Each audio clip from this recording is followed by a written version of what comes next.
Biblioteca de Bolso. Uma conversa informal a três sobre a relação que estabelecemos com os livros. Uma ideia original de Inês Bernardo E José Mário Silva. Olá, bem-vindos ao Biblioteca de Bolso, um podcast sobre livros e sobre as circunstâncias em que os lemos, as memórias que deles guardamos, o modo como nos transformam. Esta semana recebemos Helena Rafael, licenciada em Ciências da Comunicação pela Universidade Nova de Lisboa, trabalha há mais de 20 anos no mundo editorial. Começou na Presença, passou pela Principia e tem sido o rosto da comunicação da Gradiva, onde está desde 2006. No início de outubro, viu um dos seus autores, Kazuo Ishiguro, ser premiado com o Prémio Nobel de Literatura de 2017. Daí termos adiado este programa várias vezes. Olá, Ana, muito obrigada por teres vindo. Obrigada eu pelo convite. Finalmente Peço desculpas dos adiamentos todos, sim. Mas a culpa é do Kazuo Exato, Ishiguro. é um bom Foi adiamento, uma exatamente. Ótima razão. Vamos começar pela primeira escolha, a tua primeira paixão, que tu já nos disseste que está a ser assim uma paixão avassaladora, que é a Iris Murdoch. Sim, enfim, isto dos livros é sempre um bocadinho curioso, não é? E de repente eu decidi escolher a Iris Murdoch, independentemente de ser uma paixão recente. Porque é uma dessas autoras cuja paixão se reflete na vontade de ler a obra toda dela. Isto aconteceu uma vez muito cedo, aliás, a minha casa sempre foi uma casa cheia de livros, porque tenho uma irmã licenciada em literatura, tinha um avô apaixonado por literatura, os meus pais sempre leram muito, o meu pai era professor. E, portanto, desde muito cedo convivi com livros e fui levada por esta família toda a começar a ler muito cedo. Não tinha então, escape também, não tinha escape, sim, ainda por cima era uma miúda, tinha uma estrada enorme ao pé de casa e não podia sair de casa porque tinha medo que eu fosse atropelada na estrada, então passava o dia dentro de casa, sim, a ler ou a brincar no quintal. E então essa primeira paixão pelos livros, por um autor em particular, aconteceu aos 16 anos com a Ian McEwan, a minha irmã, que era uma irmã um bocadinho cruel, entre aspas, decidiu-me pôr o Jardim de Cimento nas mãos. Muitos anos antes de ele se tornar um autor teu, não é? Exatamente, de eu imaginar que ia trabalhar em livros, de imaginar que ia trabalhar na editora, que ia conhecê-lo pessoalmente. E, portanto, li o Jardim de Cimento e foi um murro no estômago, literalmente, porque é um livro sobre a infância, um livro sobre uma infância que eu não estava preparada para ler, portanto, é um livro duro, é um livro sobre a morte de uma mãe e como os filhos convivem com essa morte de uma forma amoral e de repente quis ler tudo sobre tudo do Ian McEwan, tudo sobre o Ian McEwan aos 16 anos. E aconteceu-me isto recentemente com a Iris Murdoch. Eu li um livro dela, o primeiro livro dela foi A Máquina do Amor Sagrado e Profano, que gostei imenso. E o segundo livro dela que li foi O Príncipe Negro, foi o livro que eu trouxe aqui. É um romance sobre um escritor também, um escritor que decide isolar-se do mundo para escrever a obra perfeita.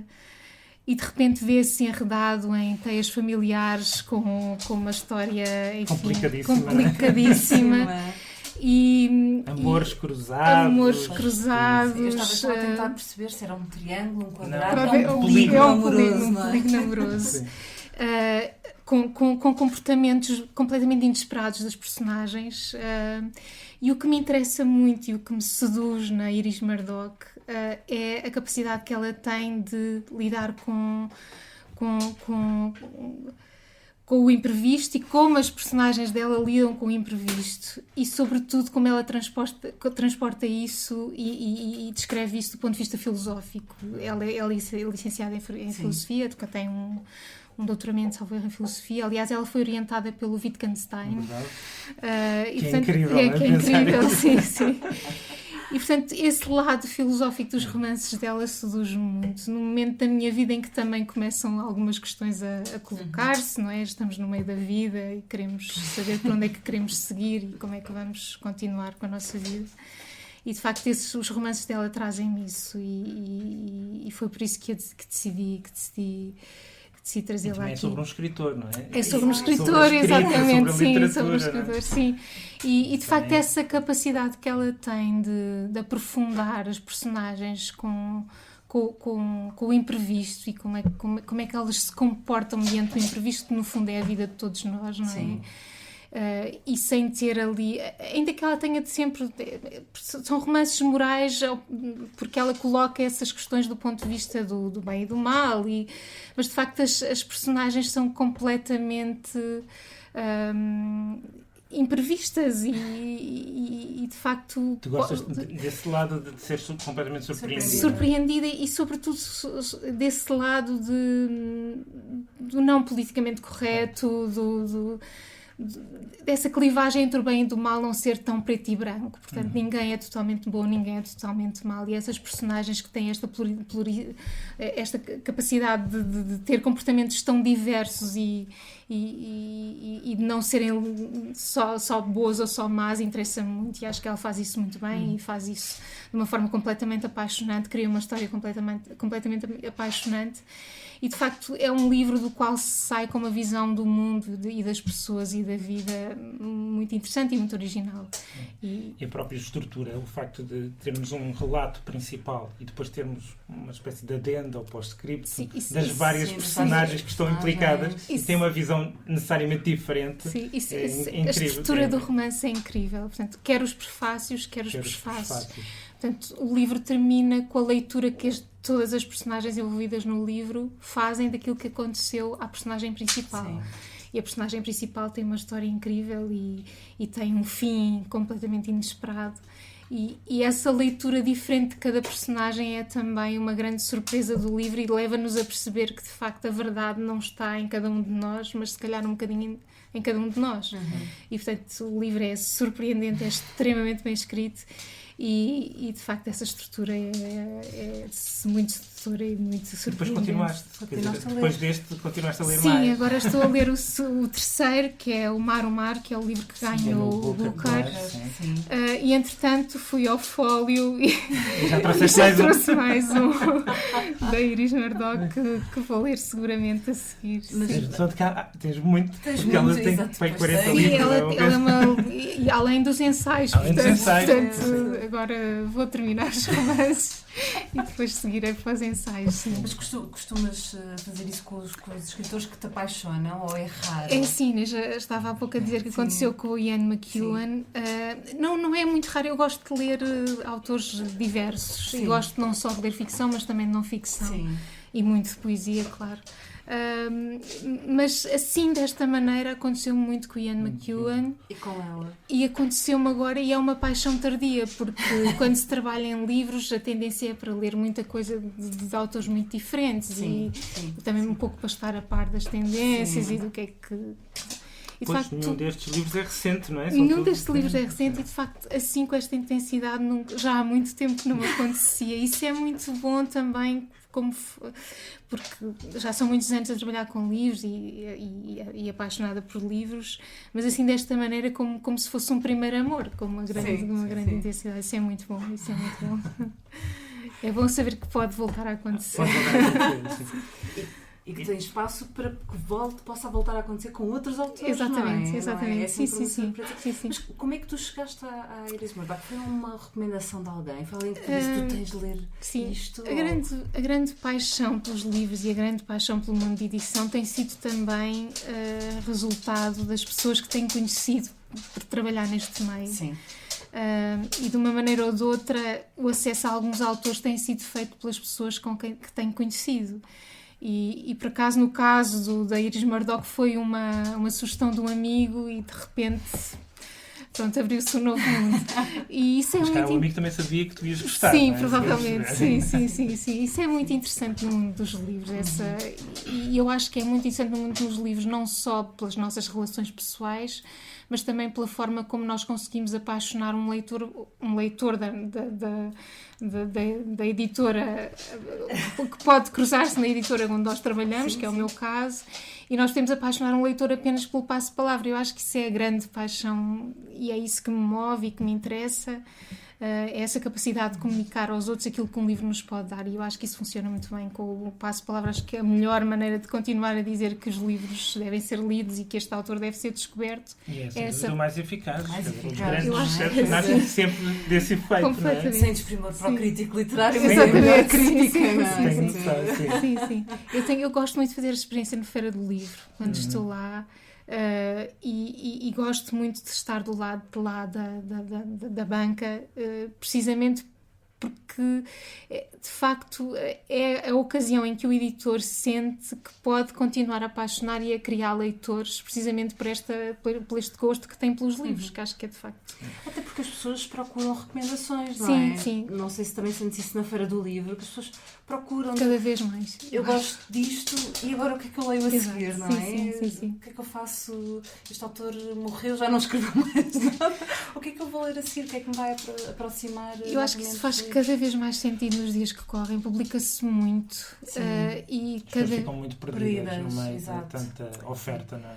E acho que essa validação, essa capacidade de dizer se gosta deste autor, seguramente que poderá encontrar interesse neste, é cada vez mais necessário, e isso é de facto muito gratificante para quem trabalha em livros, conseguir transmitir esse interesse que um livro pode suscitar a outra pessoa. E portanto, sim, este caso da Iris Murdoch foi um caso desses, sim. Outro caso, noutro género, na poesia, é a Wisława Szymborska. Nós acompanhamos-te no Facebook e reparamos que tu vais partilhando muitas vezes poemas. Não foi uma surpresa. Não foi uma surpresa. E ainda bem, porque nós gostamos muito que os nossos convidados tragam poesia. Infelizmente não trazem assim tantas vezes.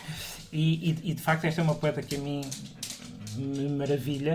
E fico muito contente que a tenhas trazido. E como é que também se deu essa descoberta da vida? Já foi depois do Nobel, imagina, como quase toda a gente. Sim. A minha história com a poesia é uma história trágica. Trágica? Como assim? Eu sou filha de pais de um pai que era professor primário, já está aposentado, e o meu pai foi meu professor da 2ª classe à 4ª classe. E eu todos os dias fazia uma meditação em casa com ele, que era: o pai não te vai dar tanta atenção como dá aos outros meninos, porque tu és minha filha e eu não posso dar tanta atenção, porque as outras crianças vão ficar a pensar que eu te estou a privilegiar. E então todos os dias eu ia para a escola com esta espécie de mantra na minha cabeça, que não aceitei nunca verdadeiramente, porque achava sempre que o meu pai não me dava a atenção que eu merecia. Então um dia o meu pai tinha uma prática na escola, que era fazer um texto livre. Portanto, pedia às crianças para escreverem um texto que depois era eleito por todas as crianças da turma. Era eleito o melhor, que as crianças consideravam o melhor, e era esse o texto que servia de ditado, de cópia, de trabalho gramatical. Eram os textos das próprias crianças que serviam para isso. E os meus textos nunca eram eleitos. E houve um dia que eu decidi investigar nos livros que existiam em casa dos meus pais, tentar encontrar um texto que seduzisse o meu pai e as outras crianças e que ganhasse o texto naquela aula. Então encontrei um livrinho do José Gomes Ferreira de poemas e encontrei um poema pequenino e decidi copiar esse poema como sendo meu. Com a ingenuidade de uma criança de 8 anos. Nem sequer sabia do que era o plágio. Nada. E achei que o meu pai iria achar aquele poema infantil e da minha autoria, completamente ajustada à minha idade. E assim foi. Copiei o poema foi eleito e ganhou o texto livre do dia. Eu trouxe esse poema, eu não trouxe a edição porque tenho a edição na casa dos meus pais. É um poema muito pequenino e diz assim: nunca encontrei um pássaro morto na floresta. Em vão, andei toda a manhã a procurar entre as árvores um cadáver pequenino que desse o sangue às flores e as asas às folhas secas. Os pássaros, quando morrem, caem no céu. É lindíssimo isso. Mas nunca seria uma criança de 8 anos a escrever um poema destes. E então eu passei uma semana terrível essa semana, porque eu sabia que tinha mentido ao meu pai e que tinha de lhe confessar esse crime. E então houve um dia, um pequeno almoço, um sábado, que chegou o meu pai com o livro na mão a tremer e disse-lhe: pai, passou-se isto assim. Eu copiei o poema de José Gomes Ferreira e disse que o poema era meu. E o meu pai disse-me: eu sabia que o poema era de José Gomes Ferreira, deixei de ganhar o texto e estava à espera do momento em que tu me dirias o que é que se tinha passado. E pronto, lá me deu a lição moral que tinha de dar naquele dia, que eu não devia ter feito isso. Eu expliquei-lhe as razões pelas coisas que tinha feito. E pronto, e então a nossa relação aprofundou-se nesse dia. Ele desculpou-me, eu confessei o meu crime e a partir daí, portanto, a minha procura da poesia iniciou neste momento e a partir daí tornei-me uma grande leitora de poesia. Nunca mais ousei escrever. Crime da tua aproximação à poesia quase criminosa. Exatamente. Sim. Mas se calhar na tua relação a seguir com a poesia, continuaste a procurar nos poetas quando eles conseguem dizer aquilo que tu se calhar não consegues dizer. Não é? Evidentemente, claro. Foi isso que se passou. Ele dizia qualquer coisa que tu não eras capaz de dizer. E muitas vezes os melhores poetas, aqueles de que nós mais gostamos, parece que conseguem adivinhar ou encontrar as palavras certas para dizer aquilo que nós não conseguimos exprimir. Não é? Esse é o caso da Wisława. Ela parte... Aquilo que me seduz na Wisława é essa capacidade que ela tem de partir do cotidiano. Às vezes coisas quase banais. Quase banais. Aliás, o poema dela que eu mais gostei e que me fez descobrir a obra dela é um poema muito pequenino também, não sei se poderei ler, é uma coisa mínima. Chama-se Vermeer. Eu adoro esse. É um poema maravilhoso. O da leiteira. Sim, é uma maravilha. É um poema lindíssimo. Diz: enquanto aquela mulher do Rijksmuseum, em que é tudo pintado e concentração, dia após dia, não verter o leite do jarro para a vasilha, o mundo não merece o fim do mundo. Ela parte de uma pintura do Vermeer, um clássico. E explica a esperança, explica a vontade que nós temos de prosseguir, não é? E a verdade é que aquilo é um momento de suspenso. Ela está ali para a eternidade. Para a eternidade, exatamente. Quase a derramar o leite, não é? De facto, ela tem essa característica. E depois tem uma outra característica que eu aprecio muito, que é a ironia. Ela consegue... Há um poema dela lindíssimo que é sobre uma rapariga que passa na rua e estão 3 mulheres a olhar para essa rapariga e ficam surpreendidos pela beleza dessa rapariga e as 2 primeiras mulheres que são casadas, uma tem um namorado, outra tem um marido, nenhuma delas exalta a beleza da outra rapariga que passa na rua, só a última, a viúva, é que diz que aquela é uma rapariga lindíssima. Portanto, já não há ameaça. Já não há ameaça. Então, ela tem, de facto, uma capacidade de... Sim, e capta uma coisa que acontece. Exatamente, não é? sim. E ela tem uma... Eu estive a ler o discurso dela quando foi... O discurso que ela leu na atribuição do Nobel. Foi um dos mais curtos de sempre. Um dos mais curtos da história foi muito do Nobel, sim. Sintético. E ela tem uma coisa... A certa altura no discurso diz que a frase favorita dela é não sei.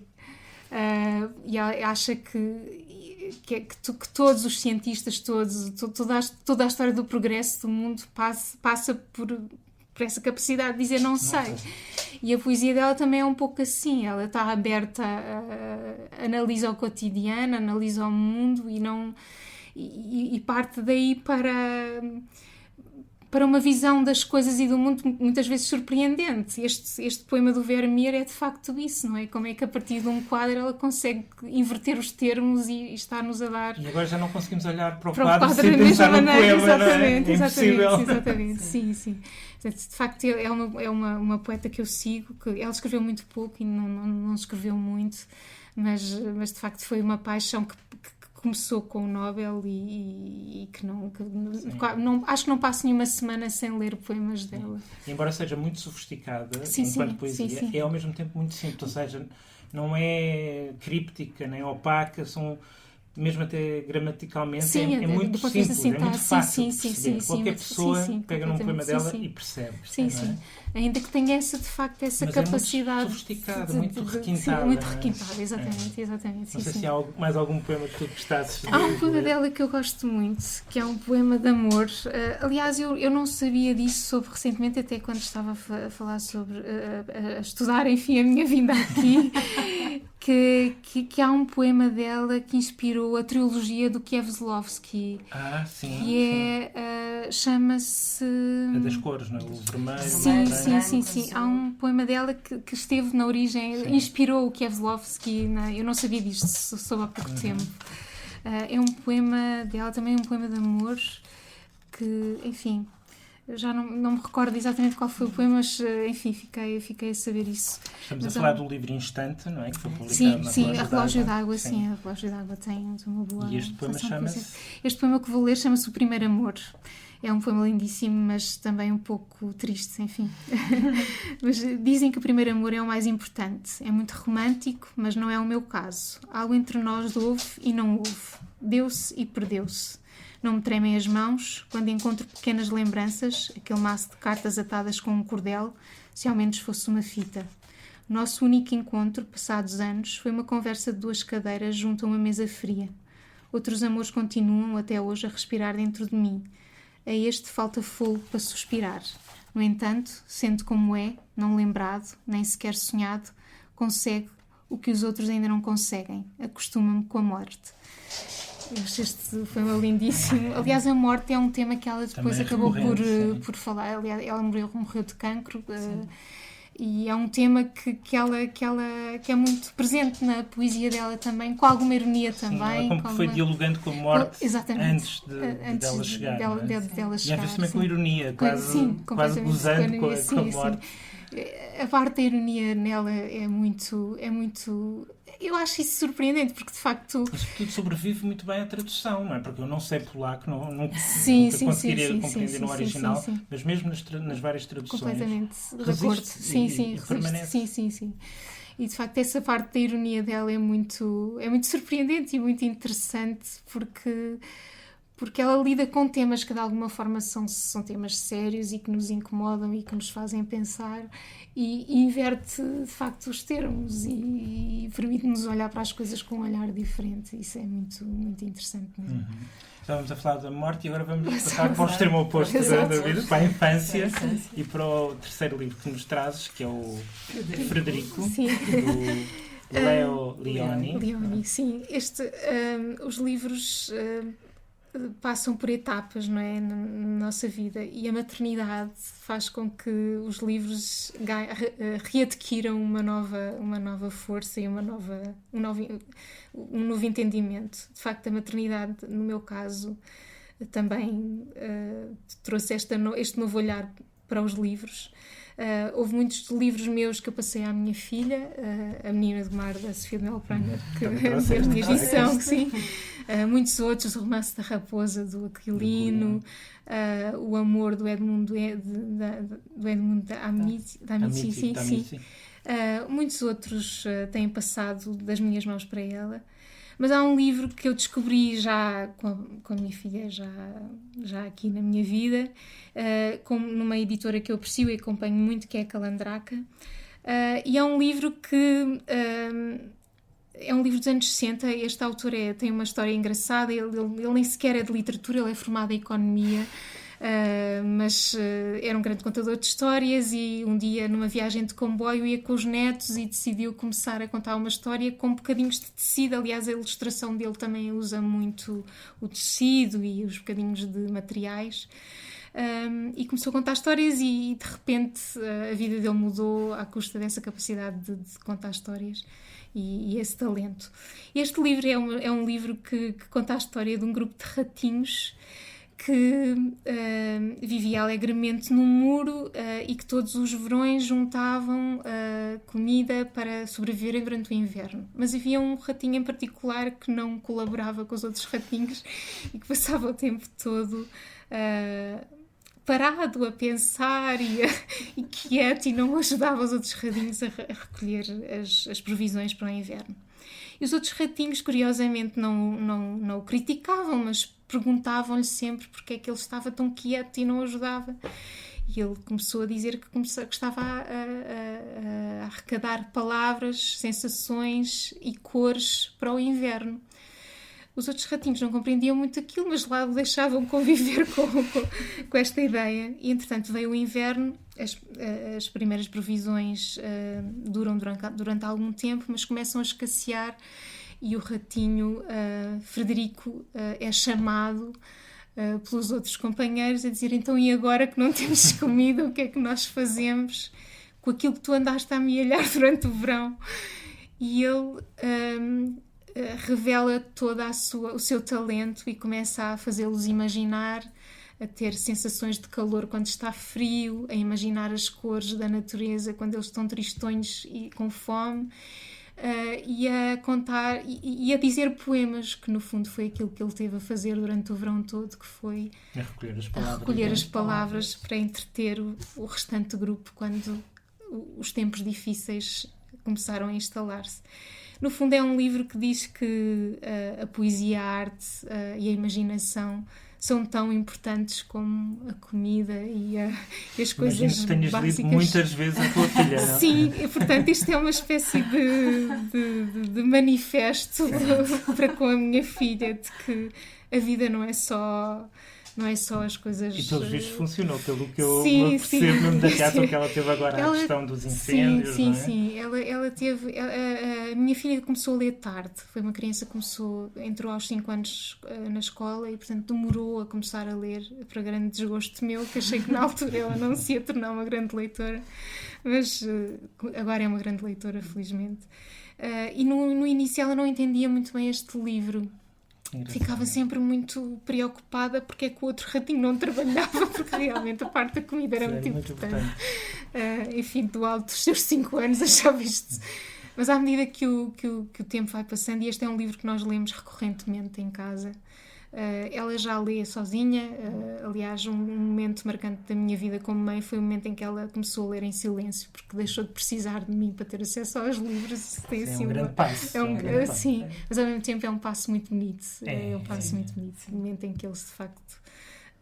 E começam a criar o seu mundo sozinhos, não é? Exato, na cabeça. É de facto a criação da intimidade deles, em que nós já só partilhamos aquilo que eles querem que nós partilhemos. Mas sim, hoje em dia é um livro que nós continuamos a ler, e este é dos poucos que ainda lemos alto.